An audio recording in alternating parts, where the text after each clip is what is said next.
the patient will be linked together. This is we try to move from the program the centric to the person centric. This is the strategy that we do.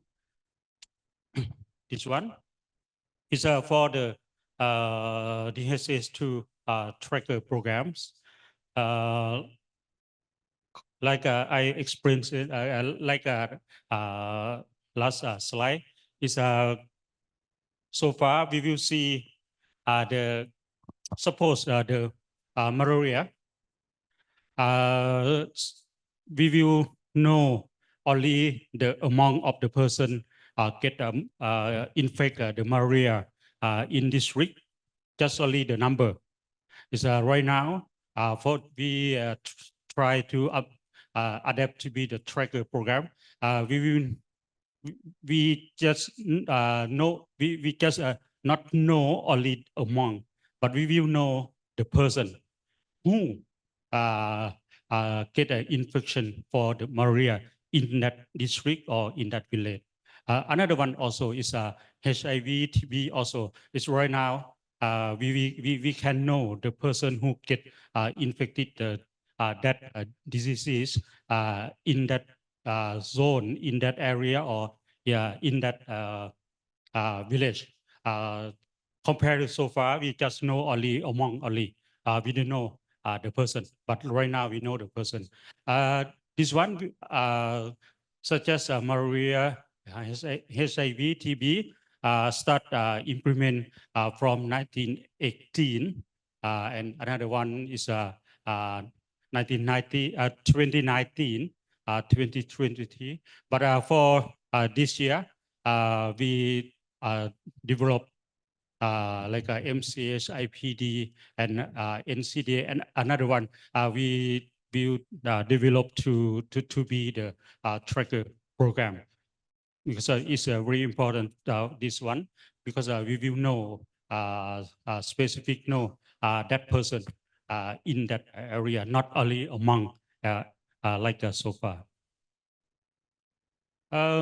This one we the DHIS2 for the patient health registry. For this one is we combine the information to the to one tool as a DHIS2, because like EIR, delivery, NC, PNC, family planning, nutrition, in we put in the DHIS2. And another one, we still link with the EMR, link with CRVS, because CRVS is under of the Ministry Home Affairs. We still link with DHIS2, because we need to know is about the childbirth, about the child death, mother death also. So even the under of other ministry, but we still link with our system is DHIS2. This one we for the climate health, we still combine to or input to DHIS2 also, because we in Laos we have developed a health national adaptation plan to monitor for the climate change, because climate change is related with the health also.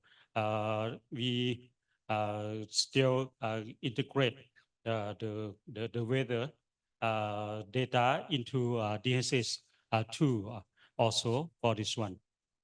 The purpose we focus on three main like dengue outbreak protection. So this one we very important, because we can we can know in advance if we have this data. We in as well like we can know the trend dengue outbreak for this year or this time, something like this. It's a flood early warning. This one is a very important also. Even the Laos country is landlocked, but still have a flooding also. So it's early warning is very important also. Another one we have to research on integrated health and climate data to address the health issue. Is we link to the cost of heat wave or heat threat to for the heat wave or heat threat is very important also because the weather is very hot right now and get effective to the people a lot for this one. Yes, it's my presentation. Thank you very much for your attention.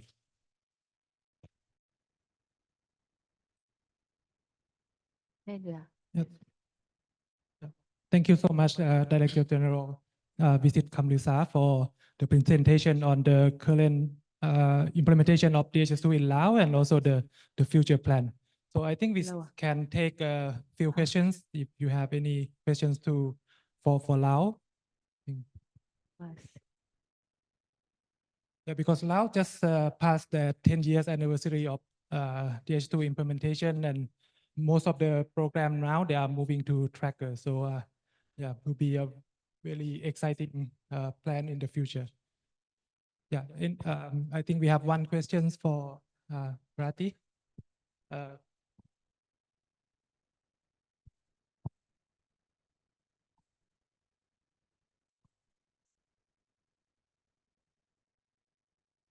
Alo.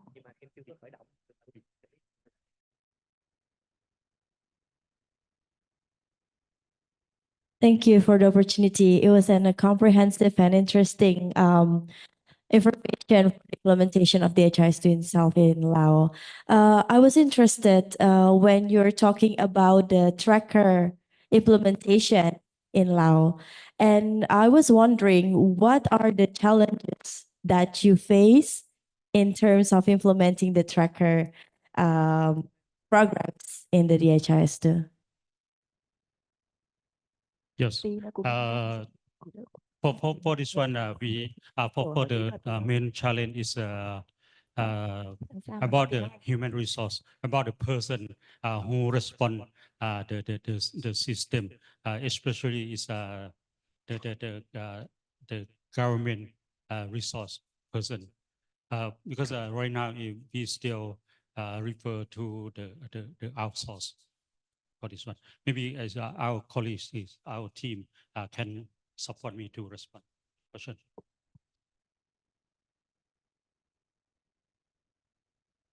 Yeah, because I'm supporting Laos, so I can just add. So first is on the human resource, right? Because in Laos, we also have limited number of staff working, and the same person have to also provide treatment and also doing data entry. But instead of that, we also think that tracker will also help to reduce the data entry, because in the past, people have to do aggregate, we have to consolidate, and then we also provide treatment. But then moving to tracker, we try to at least align this procedure and then to reduce the workload. Yeah. I think we can have one more, and then we can, if we have some time, then we can do in the just. Yeah, I just wanted to, I can, for colleagues from Indonesia, I can say regarding the ER tracker, which is kind of a massive one. And this is not the case. This is surveillance, as you know. We need to capture every child. So one of the first challenge we faced was a unique ID code. So that was conceptually we had to discuss because there is a birth ID, and that is managed by the other Ministry of Home Affairs. So, and this is not full. I mean, so we have difficulty finding the right denominator when we start the process of EER. Um, the I mean, these techniques need to be discussed at the very beginning at the conceptual phase. So if you would like to go for implementation of the ER tracker, later on you might also face an issue with the CRBS.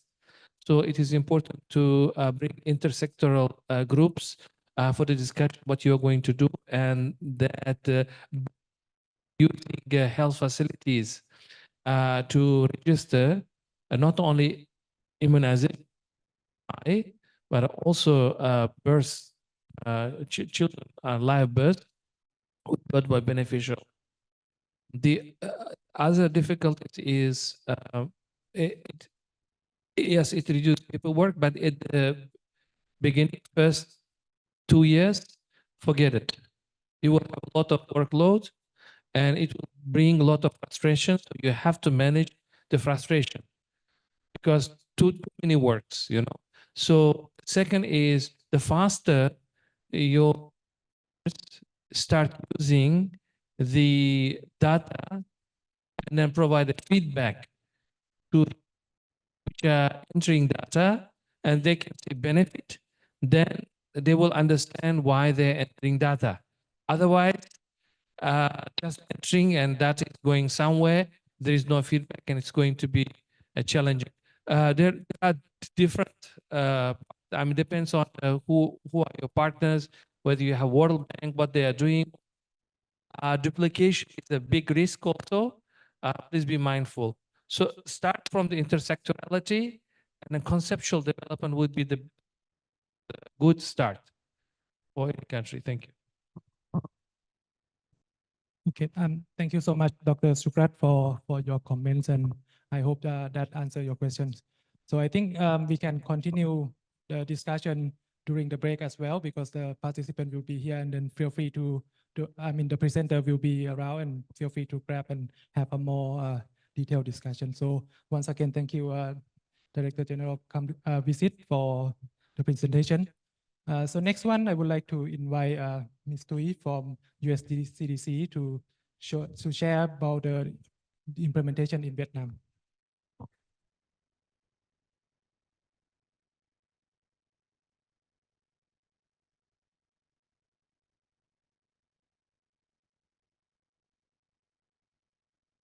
Alo, được chưa? Hình như hơi bé. Ok.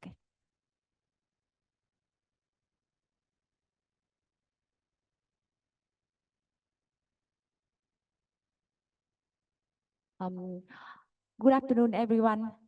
I will share with all of you the Vietnam implementation using the DHIS tool.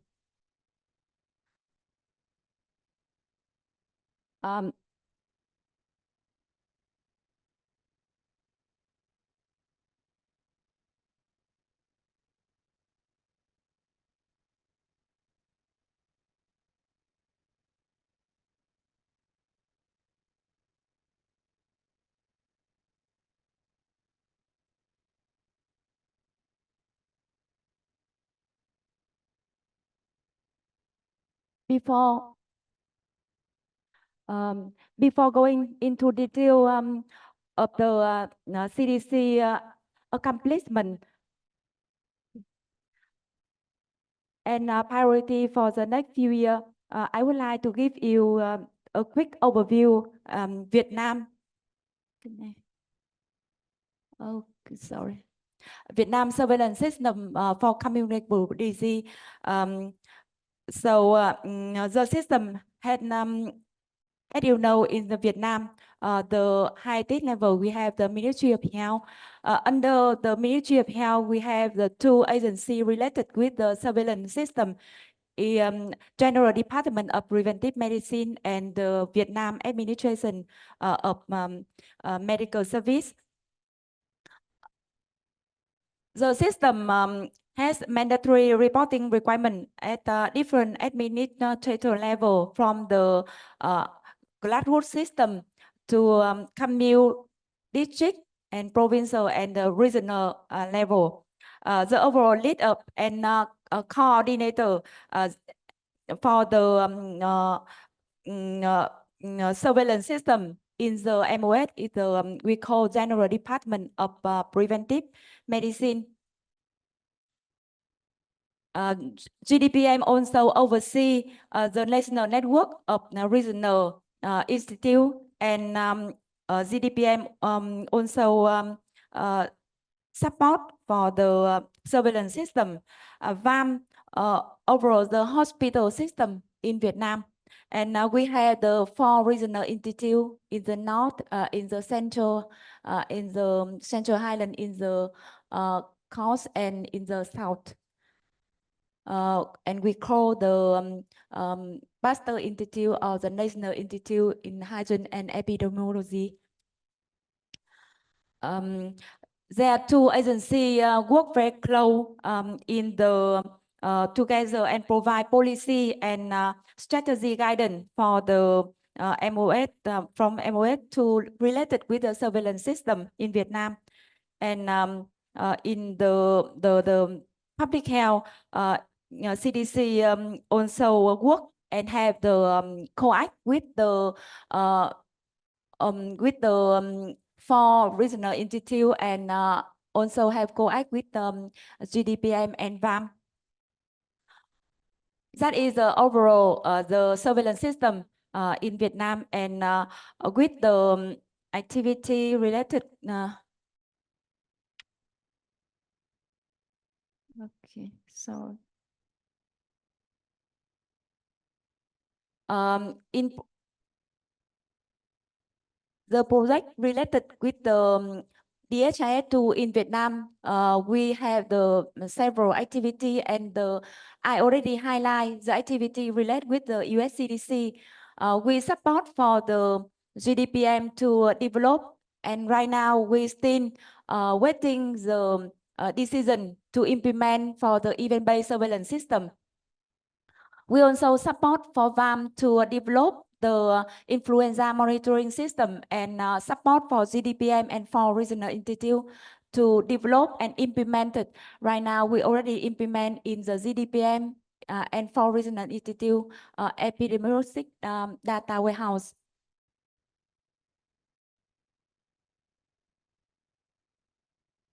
With the event-based surveillance system, the system, we use the tracker system and event system, sorry. And we already develop, currently we already developed the system to support for the health staff in the health facility when they receive the report and any signal and report on the system.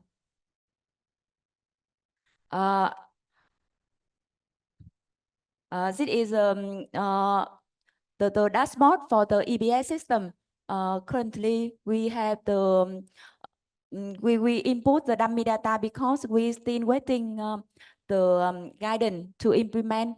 Right now, the system already developed and complete by the HISP Vietnam.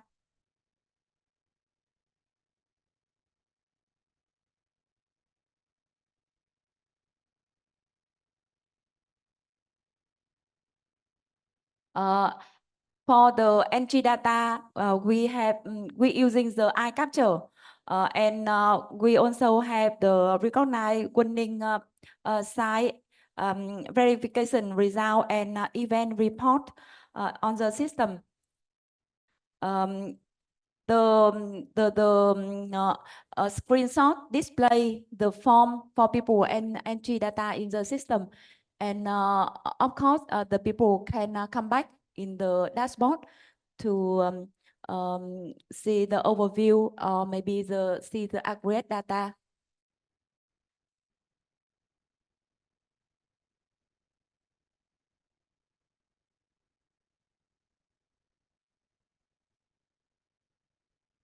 And this is the form for entering the new signal or event in the system.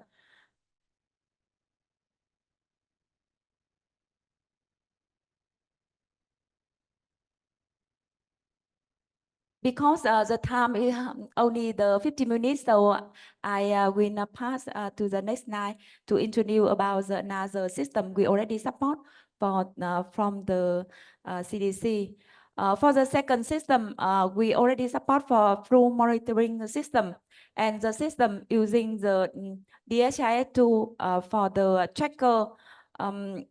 We also have the dashboard default for the influenza surveillance related with the laboratory data sector and the influenza surveillance for the hospital.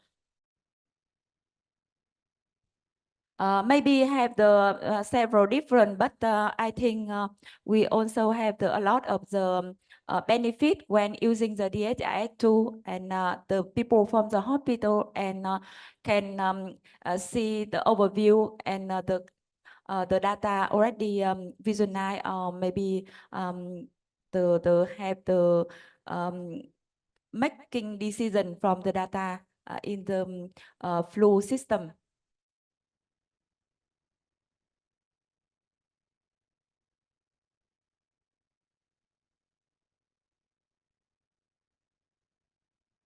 For the data warehouse, CDC support for the GDPM and for regional institute, we already start from the 2016, and we already have the two phase to upgrade for the platform day high, and also upgrade adding or expand the requirement from the end user to support for each regional institute. Again, the Vietnam surveillance system you can see we support for national institute, and each EOC we call the center, the emergency operating center, and each emergency operating center we have the data warehouse to support separate with them to manage data. In Vietnam, we have the indicator-based surveillance.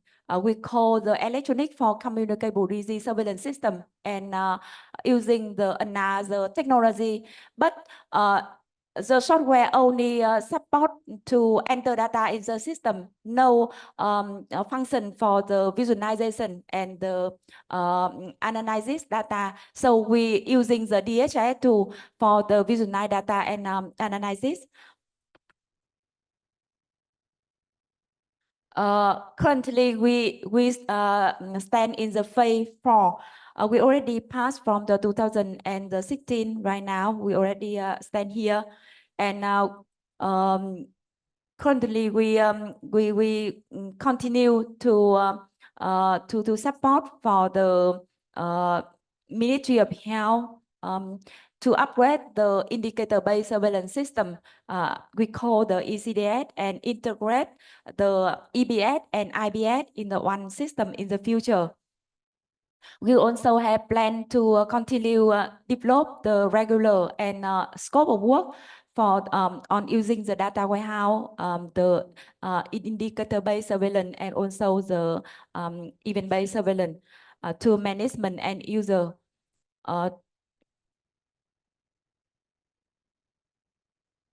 The data source that contribute to the data warehouse include routine surveillance system and the ad hoc data.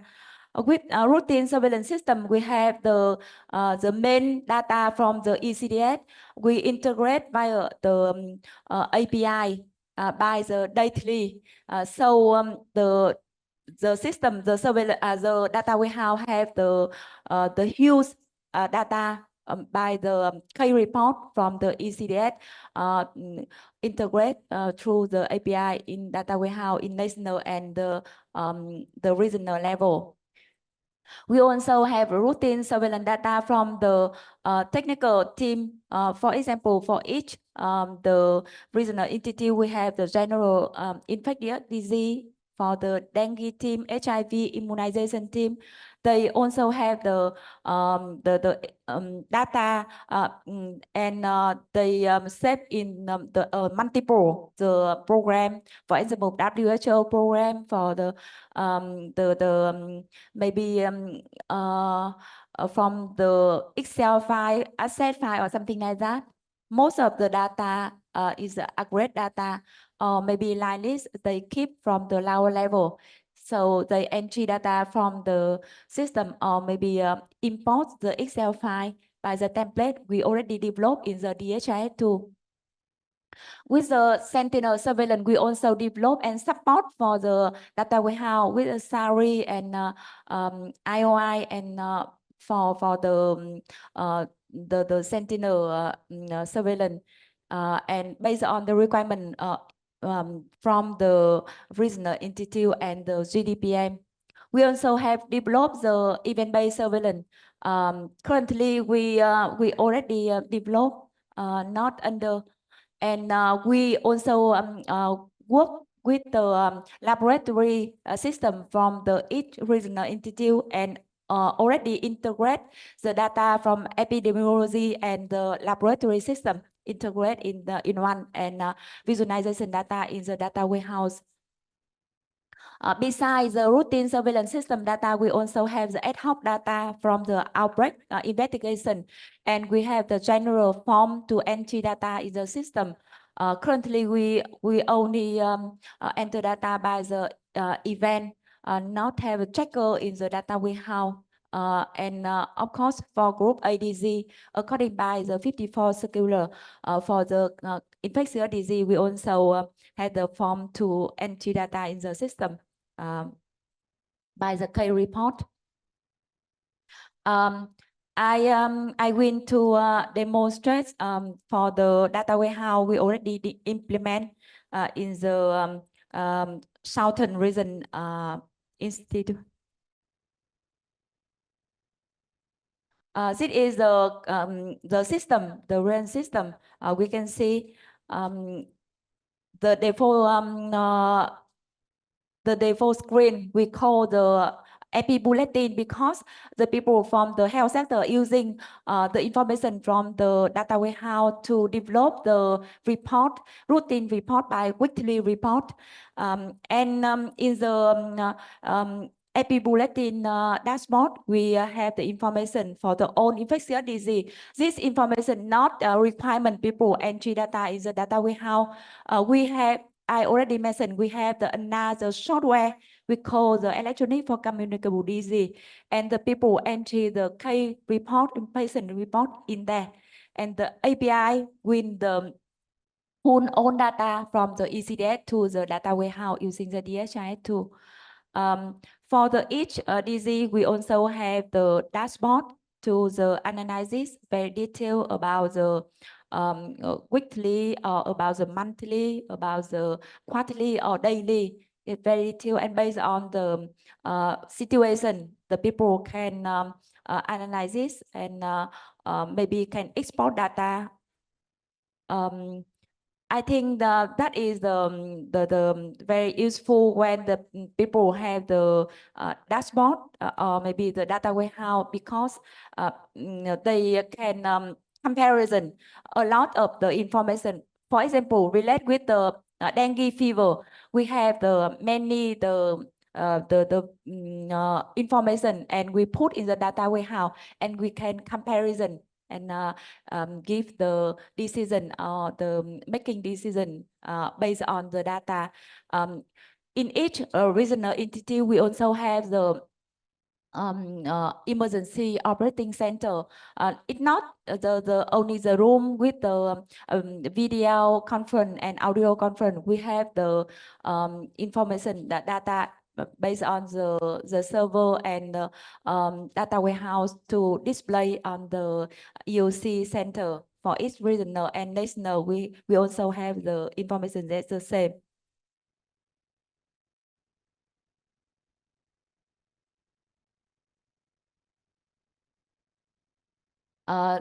Some more inform in the a screenshot to show the distribution of K by age, by the sex, and we can see on the system the people customer can on off the age group, or maybe they can export data from the data warehouse. In the data warehouse, we also have the many functions for people, not only have the dashboard. We have the form for entry data. We have the form for people using the data in the and upload on the system. And currently, we also have support for every year. We have the training for the people in the regional entity. We have the core team and training. They using the DHIS tool and can custom the general form using the on the DHIS tool on the data warehouse, so that the people can each regional entity can manage the data warehouse from them. I think as the same, many the country in Vietnam, we also have the some challenges related with the data interoperability, because from the hospital and from the public health center, we still have the separate or maybe the independent system. In the future, when in Vietnam we have the maybe the degree or the circular to requirement the data from the hospital. We maybe right now we call the EMR or EHR, and we establish the data center from the Ministry of Health. After that, we also using this data from the data lake and input in the data warehouse. That is a roadmap in Vietnam, and CDC also involved work as the technical assistant to support for the Ministry of Health to work very close with the Ministry of Health agency to develop and implement it. System performance, because we only focus to develop the tool, and currently Vietnam still not pay attention for the security for the server, and currently, I think it's no problem. But when we roll out is a nationwide and the people using the EBS, I also want to learn from the Bangladesh or maybe from the Laos about the way you implement and is the EBS system when we have the heal up the people to using the indicator-based surveillance or event-based surveillance. The coordinate also is an issue in our system, because we not only have the mechanism or maybe the regulation to request all the agency in the Ministry of Health to work together. So I think that is the overall information from the system and CDC support, and I will to finish my presentation, and hope to learn from you about the sharing or maybe question for me on Vietnam situation and the CDC support. Thank you so much.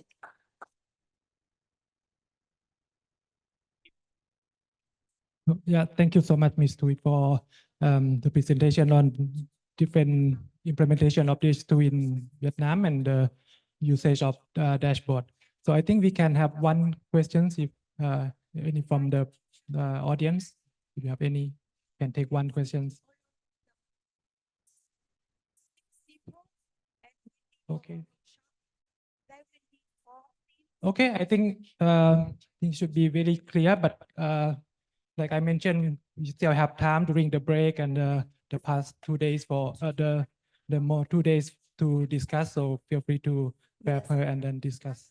Yes, thank you, Sam. Okay. Oh, you have a question? I cannot see. Sorry. Yeah. Maybe one person. Jung, can you pass the mic to? Yeah. Maybe you. One question.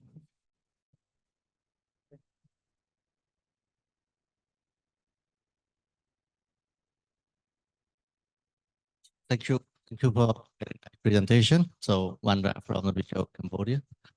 Well, I'm curious about your event-based system. So is it now the plan is to roll it out to all the district or only at the provincial level? Or, I mean, who register the events and then who verifies and who will like complete the process after that? And then another question is you have also ILI and other surveillance system. So when other system pick up events, how the event can be linked to the EBS system? Or is there any linkage so far? Thank you. Thank you for interesting question. Right now, I will answer for the second question. Currently, in the system, we still separate, not linked from the Iowa and the EBS. It means from the EBS, event-based surveillance, we develop the tool, and we don't have any further next step to maybe when we have the signal, or maybe we already define this event, we don't have move this event into the indicator-based surveillance as the ECDS, because I think we have the different concept for the EBS. We maybe we mentioned about the symptom, or maybe about the outbreak definition. Maybe we can report for the event for 10 people, but when we enter data in the event indicator-based surveillance, we have validity by the patient record. Yes, very individual data. And the second, you mentioned about the level people using for what? For the event-based surveillance or the indicator-based surveillance? Event-based surveillance. In the event-based surveillance, we only have the decision. Not we. The Ministry of Health have the maybe, I think, not the decision. Okay, circular or decision, but the decision focus for the public health, not for the own health facility. So it means when when the hospital have the signal or something like that, the people, the health staff from the health center or the health district go to the hospital and recognize the signal, or maybe from the media or something like that. They keep data, and they have the symptom and recognize the signal and report on the system, but only the people from the public health sector into data in the system. And sorry, because when I saw the screen in the Ministry of Health structure, you can see the workflow, the people report in the system for the event. But for the indicator-based surveillance, it means in Vietnam we call the ECDS. We requirement the hospital enter data in the system, but the people from the public health, from commune, from district health center will verify and confirm data in the system. Thank you. Okay, thank you so much, Mithui, for the answers. So next, I would like to invite Mr. Kinli Doji from Ministry of Health Bhutan to present about the implementation in Bhutan.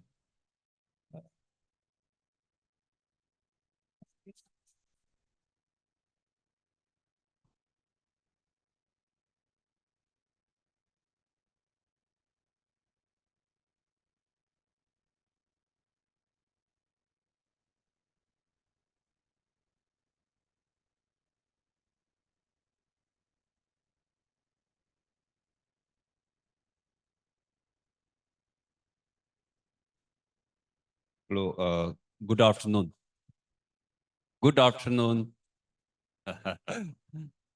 Okay, so I think we have seen a lot from the country presentations till now. I will also be presenting about the DHIS2 and Bhutan, how we have gone from just the data collection platform to the integration of DHIS2 as national HIS, and then the road to the annual household survey. The key concept of increasing the resilience of any health system to the new challenges is improving the national health information system. That I think everyone here will agree.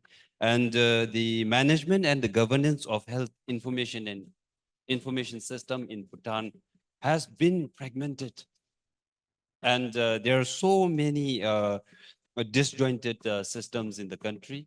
And when we look at these fragmented health information systems, if we look at all these national fragmented health information systems, then we can see a series of problems that comes with the fragmented health information systems. And one of the particular problem that we face in the developing countries is its reliance on the paper-based systems. And also the disjointed or the fragmented systems, the paper-based systems, and also not able to optimally use the digital interventions in the health information system. So in this presentation now, I will take you through the overview of the health information system in Bhutan. And we will also look at how we have implemented it and what are the challenges that we are currently facing. Okay. The rural government of Bhutan has recognized the potential of ICT and the health information systems as the and its positive impact in the healthcare. And in 2018, we have drafted this national e-health strategy, which is the roadmap for all digital interventions or the e-health technologies in the country, and in which DHIS2 has been recognized as one of the core platforms of national data warehouse. I must also say that Bhutan introduced DHIS2 in 2014. And since then, our journey has been kicking out the barriers, striving to achieve more, and also trying to break the general norm of we will not be able to do. So we are trying to break that and innovate new things in order to achieve our the goals. So since then, we have been trying to rope in all the stakeholders, and thanks to our continued support from HISP India and also our WHO office. The WHO has been very generous in supporting all these implementations. So I think they deserve a round of applause for that. Oh, thank you so much. So they have been very generous and also working tremendously in these areas and trying to improve the health information system in Bhutan. Now, I think we have achieved a lot and we still have many more things to achieve.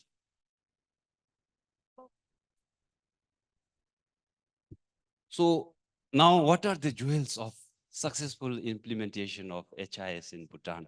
If you look at, and if you also wonder what could be the small things that made it possible to achieve all these things in Bhutan. Bhutan is a very small country, by the way, but although it's small in size, if we iron all the wrinkles of Bhutan, the mountains, the slopes, we will have a continent. So that's how big is Bhutan. It's very small, but we have our own strategies to achieve it. With the rugged terrains and the geographical location of Bhutan, we have our own set of challenges, but we have our own jewels of success as well.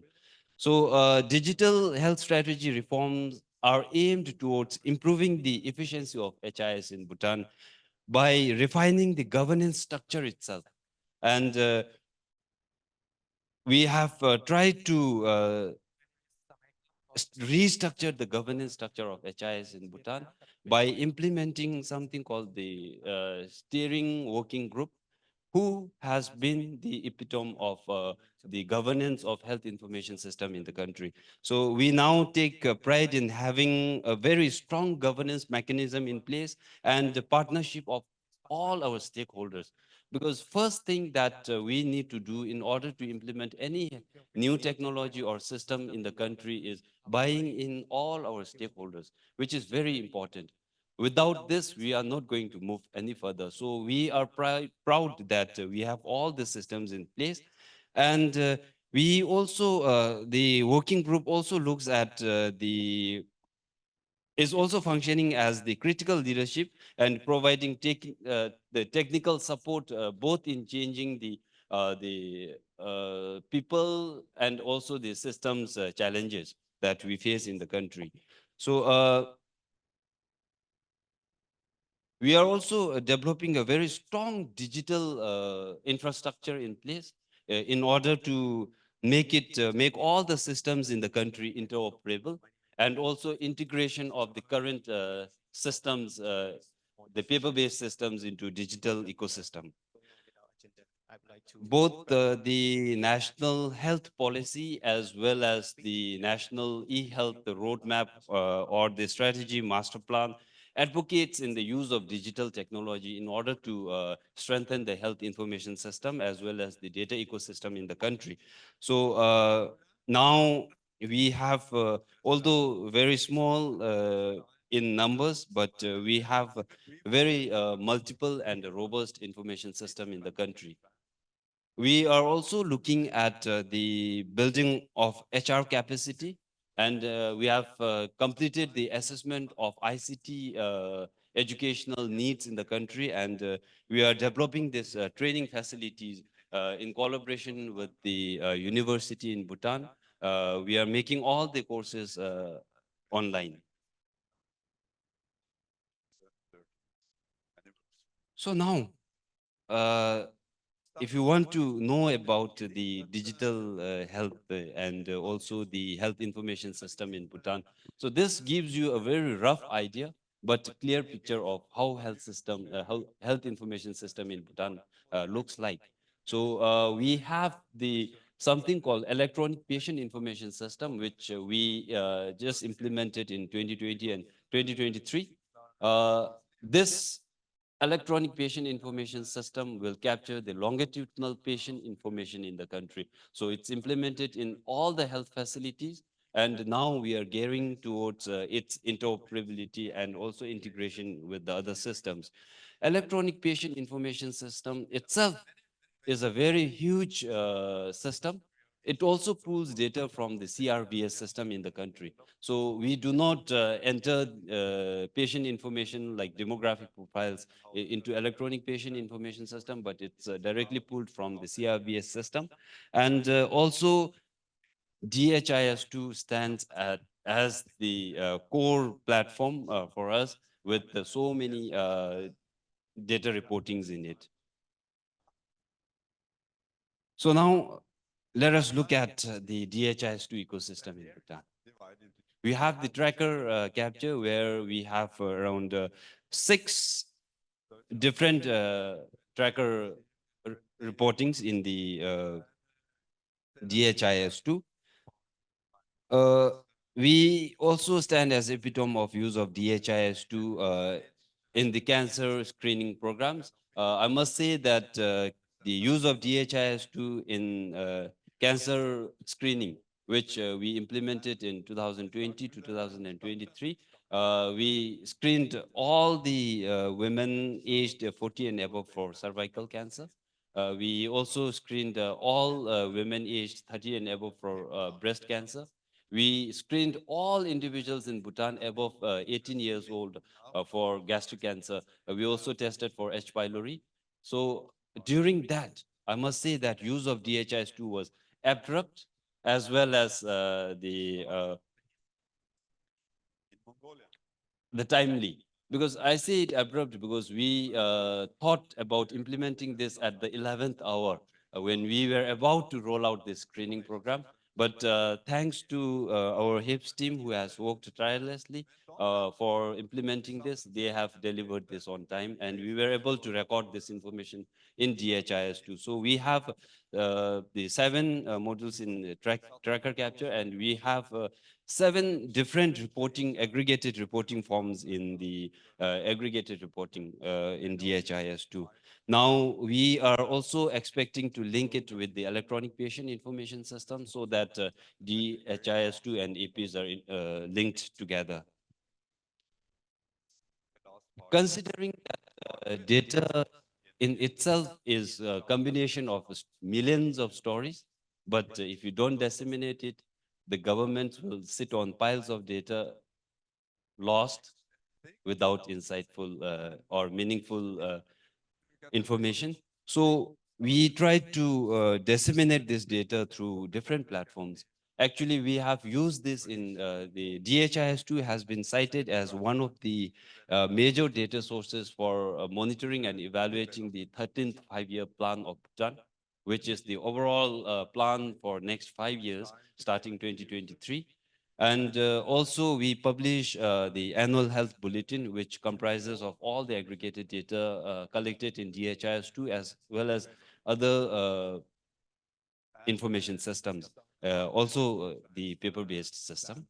And researchers have also tried to use the data from DHIS2.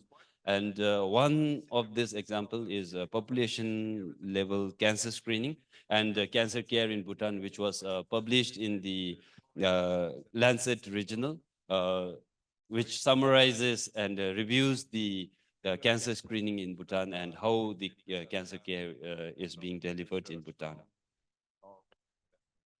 So without evidence, I don't think many of us will agree here will agree with me. So I have a set of evidence how DHIS2 has been successful and how it is shaping the health information system in Bhutan. So from the Chief of Policy and Planning Division, who actually does all the planning in the health, says that it not just created a sense of responsibility and accountability, but it has also made data available for policy decision making. And from the head of HMIS, he says that availability of the data at central level, and it has helped in monitoring and evaluation of the data, the plans and programs. Now, from the district health offices, so we cannot just look at the national level. We had to go down to the district level as well as the health facility level. So district health offices says that it not just saved their time, but also improved the quality of data. So this is how DHIS2 is shaping the health information. From one of the program managers, he says it's easily customizable and also helps in disease surveillance. This is from the malaria program in Bhutan.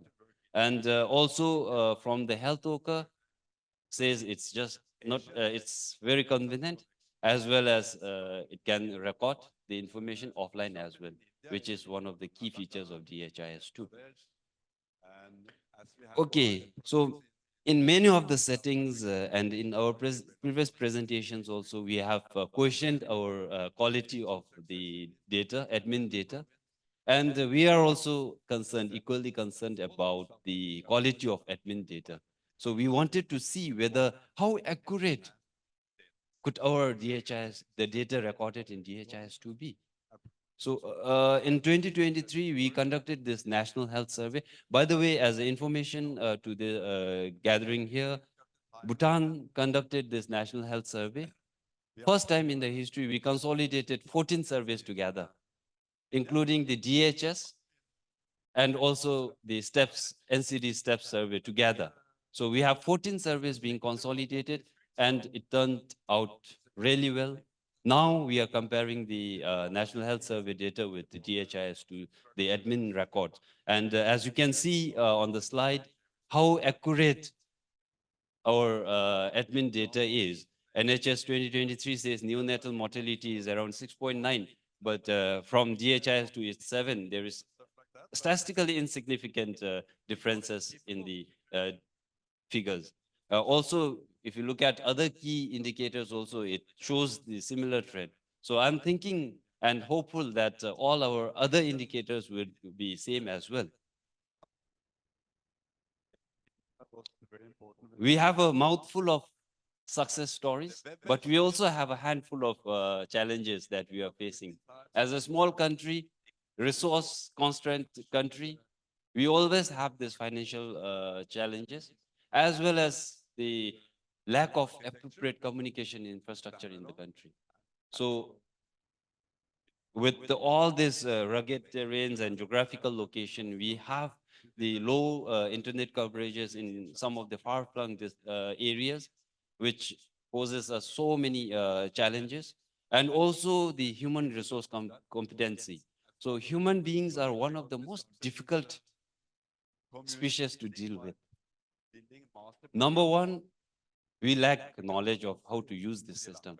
Even if we have the knowledge, because of our predefined concepts in our mind, we are not ready to change and adapt to the new systems. So these are the major challenges that we have. And also on the clinical service delivery and data management, the public health and clinical. So we have all these challenges in, and then also stakeholder collaboration. As we all know, all the stakeholders has their own mandate. And if my mandate doesn't align with their mandate, they are nowhere to be seen. So that is the major challenge. And I must say that in in implementation of anything new, we must first bring in the stakeholders. Without this, I don't think we will be successful at all. I've talked about how it's functioning in Bhutan. Now, let me take you all through the our future plans in DHIS2. So DHIS2 will remain as one of the core platforms for the National Data Warehouse to facilitate health data, and then also for linking multiple data sources. It will also be the base platform to support different program areas and also develop new systems, information collection platform. We are also thinking of connecting electronic patient information system with DHIS2 as well in the future. So this is the major task that we have undertaken now. We hope that we will be able to deliver it successfully with support from our HISP partners here. We had this household surveillance, which is paper-based. But when we say household surveillance, many think household survey, many of us might think that it's kind of a survey that we conduct annually. It's actually household surveillance where they go for public health activities annually. And this covers each and every household in Bhutan. It's just around 120,000 households. So we are covering all of these households. And initially started as household surveillance. We have combined this annual household survey. So we have this public health interventions as well as the information collection questionnaires, which we deliver it through the annual household survey. So now our effort to digitizing it, in 2018 to 19, We tried this using these different platforms like EpiCollect or Excel or Google Forms, which did not fulfill our vision. So now we are trying to build this in DHIS2, and we call it the Integrated Public Health Surveillance and Primary Healthcare, because we are also trying to integrate other public health surveillance and screening into DHIS2 through this model. So I hope we will be successful. Now, finally, I would like to end with the quote from His Majesty, the King of Bhutan, where he says, digital infrastructure and digital connectivity is equally important in this age of artificial intelligence. But what deeply concerns me is whether our people will be able to take advantage of these opportunities, or if we will be left behind due to our inability to adapt. So I think this quote not just reflects the condition of Bhutan, but equally reflects all the conditions in all the developing countries and similar countries like ours. So I hope we will not be left behind. Let's work collectively. That's why we are here together. Thank you so much. And if you ever plan to visit Bhutan, don't forget this place, because it's not just irrespective of your religion, because this is not just a Buddhist center, but climbing uphill will make your heart beat faster. It will also make your muscles move stronger. You will live healthier, and we will have similar gatherings in near future, many more to come. Thank you so much. Okay, thank you so much, Mr. Kili Dochi. So I think we can have one question if anyone would like to ask the Bhutan. Maybe just one, Hannah.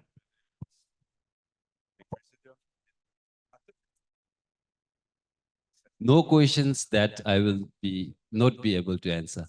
No, that will not. You were telling us about the cervical cancer screening. So we are in Bangladesh, we are also doing the cervical cancer screening and also the breast cancer screening. But are you only screening, and then what happened? What about the outcome, the result? So are you following up for them, or whole treatment cycle is there or not? In Bangladesh, we have near about 3 million already screened. Total for about 5 million are already enrolled, but they are treat and follow up. So whole cycle is there. So what actually your plan and what you are doing? So I think it's similar in our context also. We start from the screening and then go still the treatment and then also follow up visits.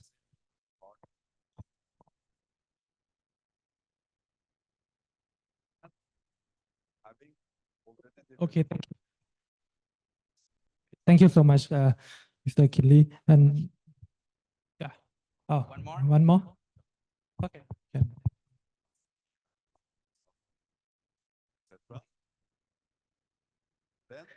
Okay, thank you so much for the presentation. It's very interesting. I have some questions regarding the challenges. I find it's very interesting about the clinical aspect versus the data management and the road attitude. Can you explain a little bit more on that, like a concrete example for me, so that which is, to me, I find it's maybe some similarities in Laos as well for this one. And the second point is about the stakeholder collaboration. Is that the private hospitals you mean? Can you explain more on that one? Yeah, thank you. Thank you so much for the questions. Now, number one, it's about the clinical versus the data management. So in Bhutan, in most of the health facilities, we do not have data managers. It's the health worker who will be doing the reporting. So there's always a push and pull between the clinical services, the delivery of the services, because the health worker's main mandate is to deliver the clinical services. but they will also have to do the reporting, data reporting.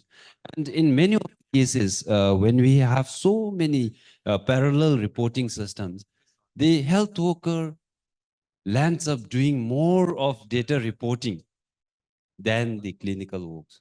So this is the one of the major challenge that we are facing. And it's because we have so many human resource constraint in the country, and also contributed by the ever increasing attrition rate. So we have a very limited pool of health workers in the country who is doing so many works, including administrative work of the hospital.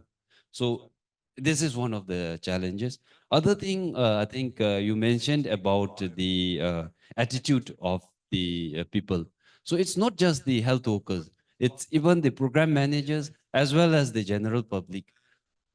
For all of us, if we want to implement a digital solution in the country, first and foremost thing we do is reject.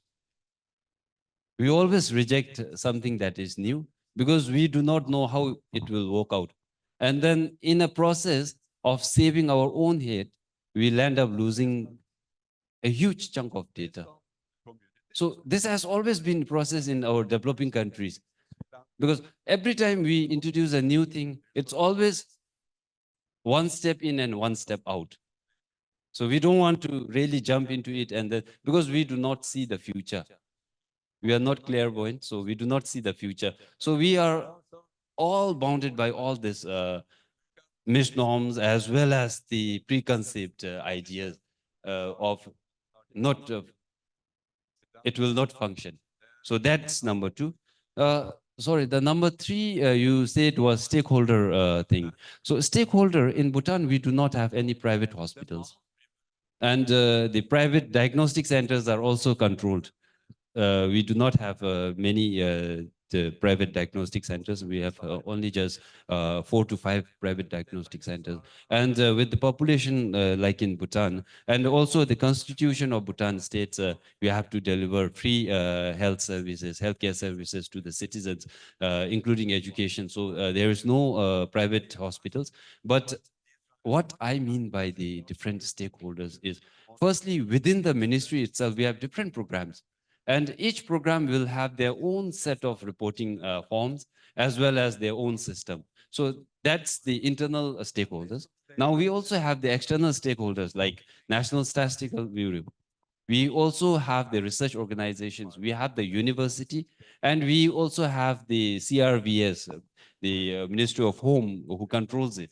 So without bringing in all this, and also the GovTech agency who looks after the digital infrastructure in the country.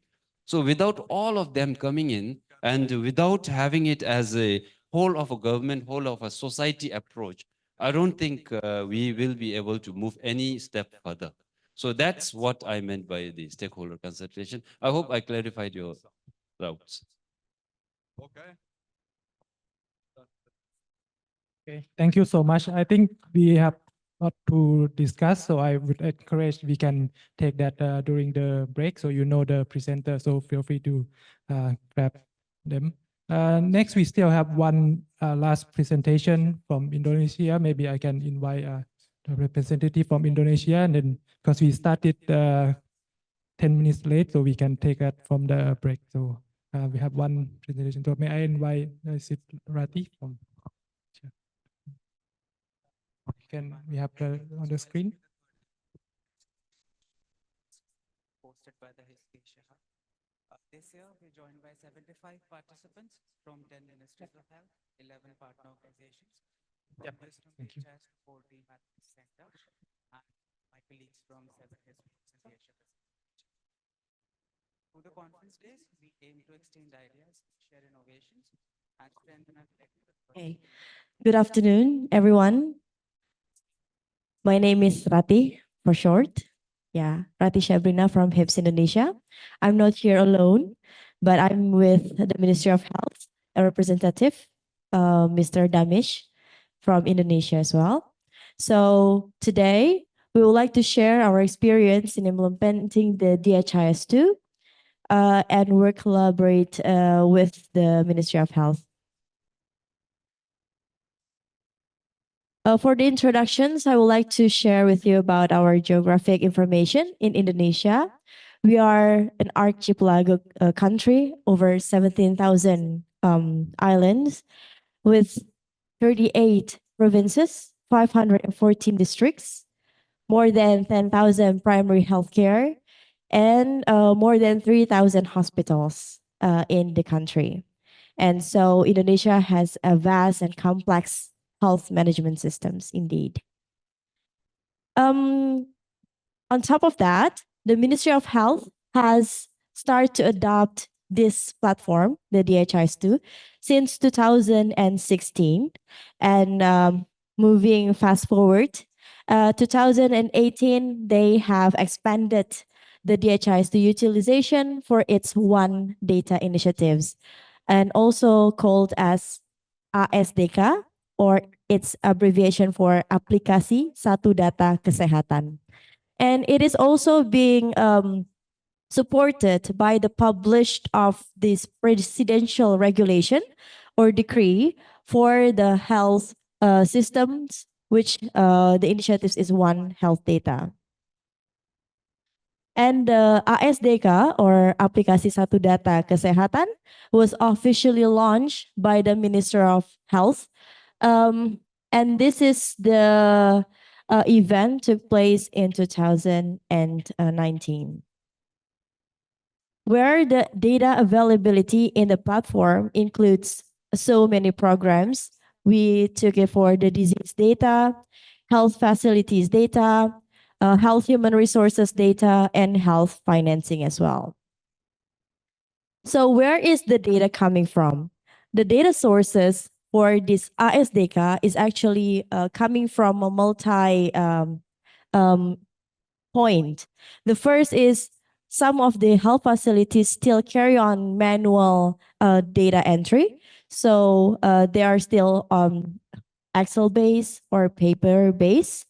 And then they also have like EMR, and they also have platforms like individual data and aggregate data from other platforms.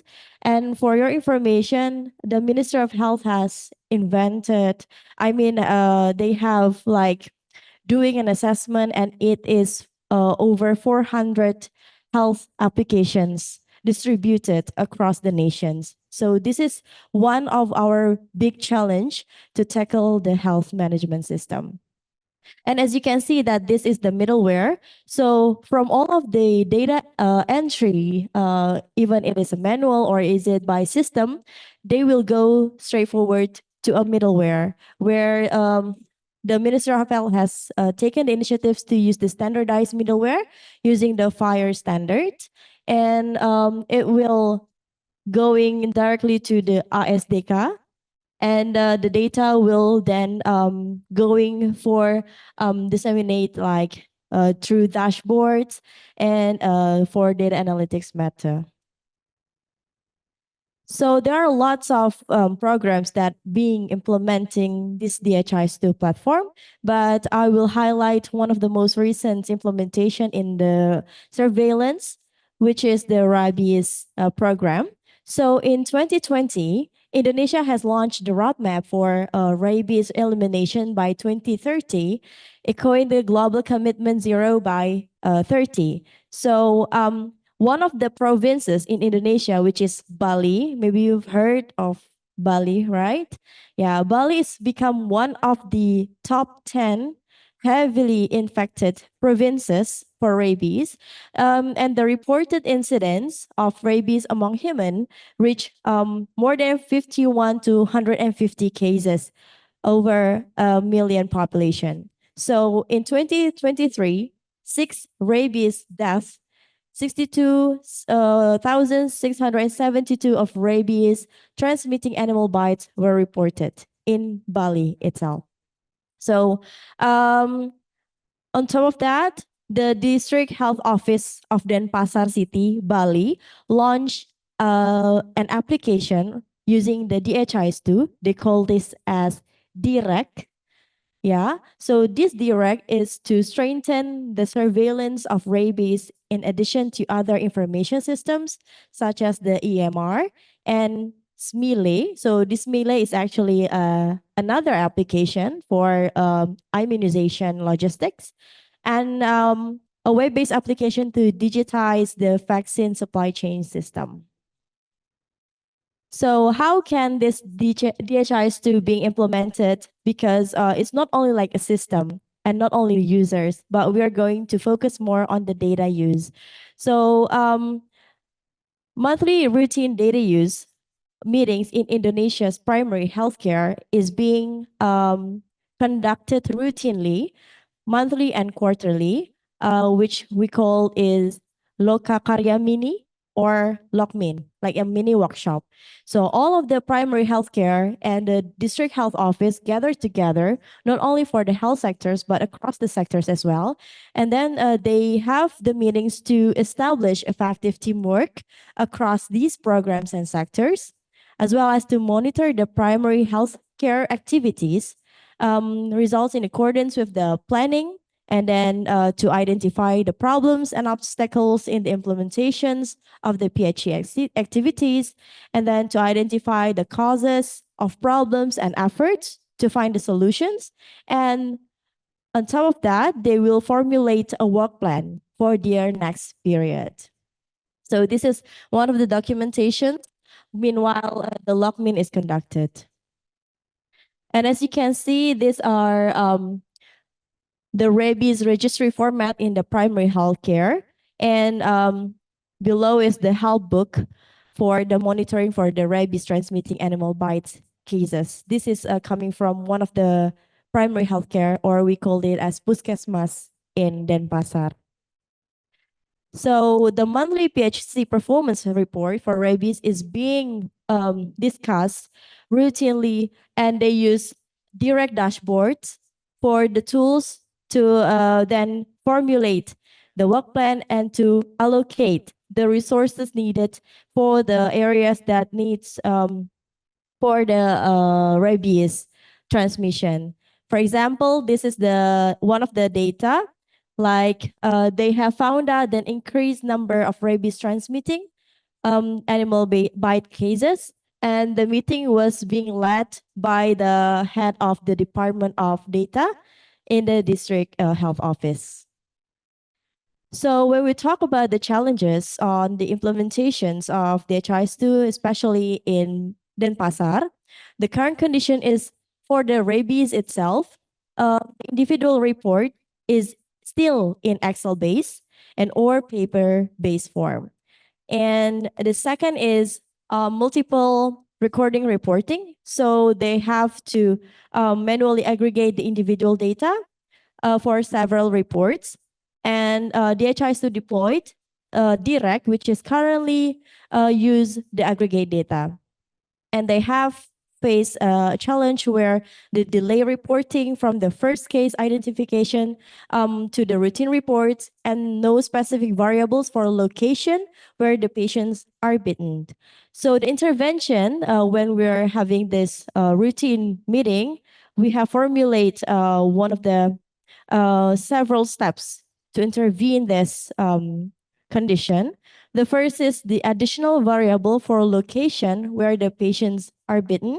And then the second is dashboard with geographical distribution of the cases until the village level. So the PHC will then know where is the patients are bitten and where is the village locations.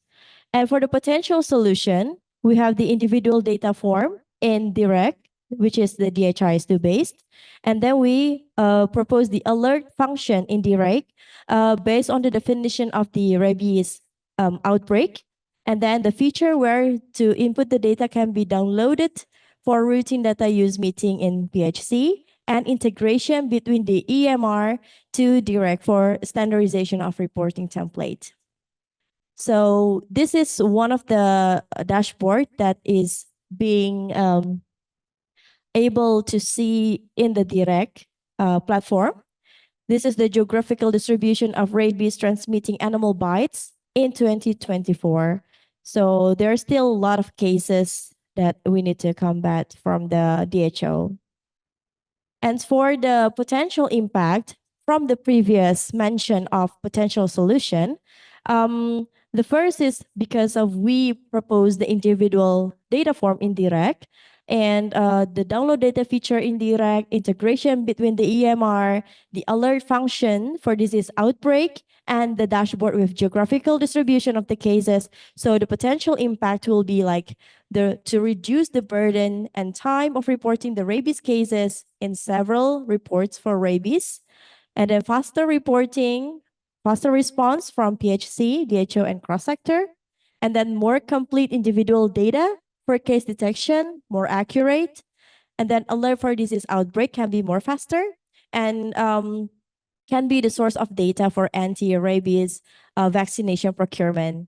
And for the potential solution in define routine data quality assessment and create an SOP for rabies routine reporting, the impact will be to increase data quality of rabies cases.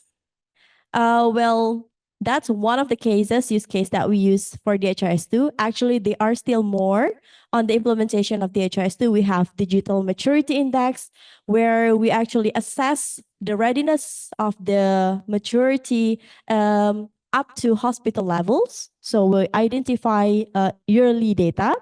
And then we have the Public Health Emergency Operations Center, and then Jakarta Data Warehouse, Maros One Data, Sehatami, and Malang Simkas. All of these are various platforms that is being used at the national and at the subnational level, because they have the authority to develop their own system because it is decentralized. That's why each of the province have initiative to use this DHIS2 platform, and they began to expand the use not only on health sector, but to education as well. Yeah, so these are the documentations that we had, working closely with the provincial health office and engaging the primary healthcare. And then they use the DHIS2 for monitoring their routine data. And thank you for your attention.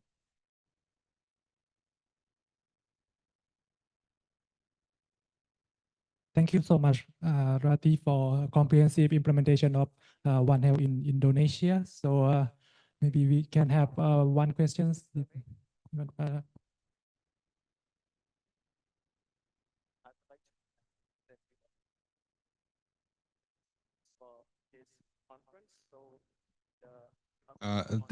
Thank you for the great presentation. I just had one question in terms of the quality of data. That what measure has been taken to improve the data quality, and how effective that was, and what was the challenges during the implementation of the data quality? Thank you. Thank you. That's very interesting questions. So in terms of data quality, we have referring to the WHO guidelines in terms of completeness, and then consistency between indicators, between periods, as well as outliers. So these 4 parameters that we are encourage the district health office as well as the primary healthcare to see when they are inputting their data until they giving the feedback back to the primary healthcare. And the challenges that we face is currently on the implementation of every programs is the completeness rate. Completeness and outliers. It seems that because we have multiple and fragmented systems, it seems that when we aggregate it to the national level, we have so many missing data coming from the PHC because the human resource constraint as well. And we can deny that this challenge also being filled by the other countries as well, but Indonesia has its own also a challenge for the human resource as well. So that's maybe one of the, I hope that clarify your questions. Any more Yes. questions? Yeah, sure. Thank you very much for nice presentation. Just a question about the surveillance, and as you depicted in the presentation, we see the interoperability, the integration, let me say, the ecosystem. So do you have, like, I think, a thought on how to integrate the disease, the IDSR, I mean, or EWARN, because you have some issues like rabies? So any thinking about how to integrate it within other disease reporting system? Thank you. Thank you for your questions. So we are not there yet to integrate all the surveillance data.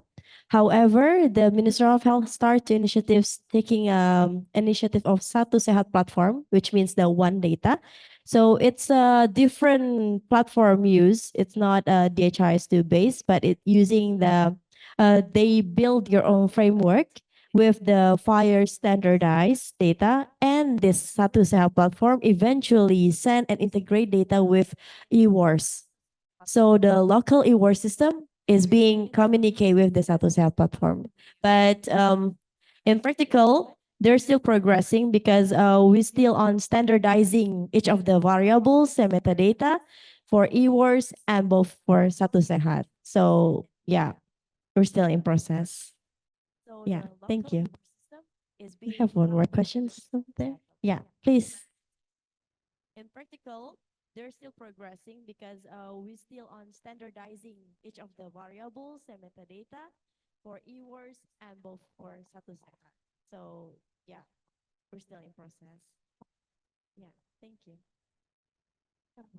Thank you very much for a very good presentation. I'm Dr. Inam from Pakistan.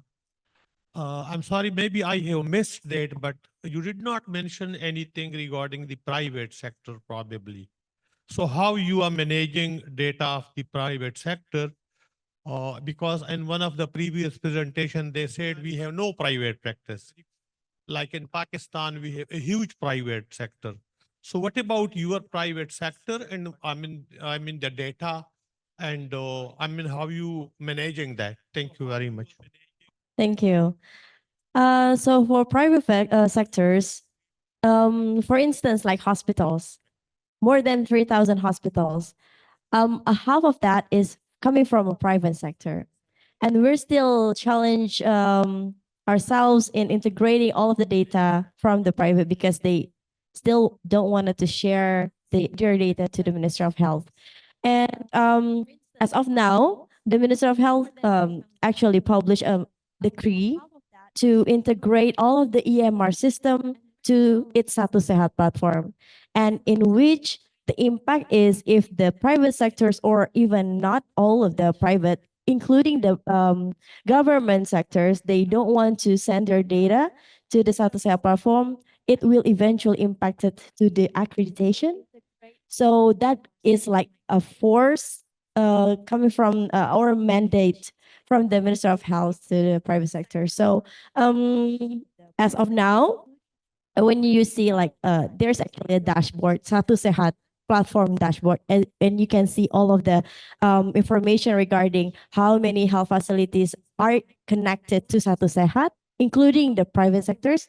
There are numbers there. So because in managing that problem, the Minister of Health published a decree, and eventually they send the data. Even it's not like 100%, but we're trying. Yeah. Thank you. There are numbers there. So because in managing that problem, the Minister of Health. Sorry, one more question. I can have a quick one. And Yeah, you mentioned that there has been monthly data meetings among the primary healthcare, right, and the district office, something. Was it conducted nationwide? Yeah, that's the question. Okay. Yes, it is conducted nationwide. Yeah, because the Minister of Health also have the, like a level of we can call it lockmin, right? The lockmin at the national level, and they cascading down. So there's a cut-off date for the among the PHC to do this lockmin with the DHO, and then it's going to be validated at the provincial level and eventually at the national level. So it's like a routine data. For PHC, it is conducted monthly. However, for the national, it's conducted in quarterly basis. In person? Yeah, a representative from each of the PHC are coming to the district health office. And that's what, yeah. Wow, thank you. Yeah. Thank you. Okay, thank you very much. And I think we can continue with the Q&A after, during the break. Okay, so would like to thank Ravi for the presentation and would like a round of applause for all the presenters. So I think that's all for this session. But before we go into the break, I would like to have two announcements to make. So the management team just informed me that we can have a full break, so we can start the next session at 3:45. That's okay, so we can have a 15 minute back. And also for the next session, as you know, we will have two parallel sessions. So for the first one will be on the ICD 11 and mobility, and another one will be on education and health. But in terms of the arrangement, it will be in this same room, but they will divide the room into two rooms.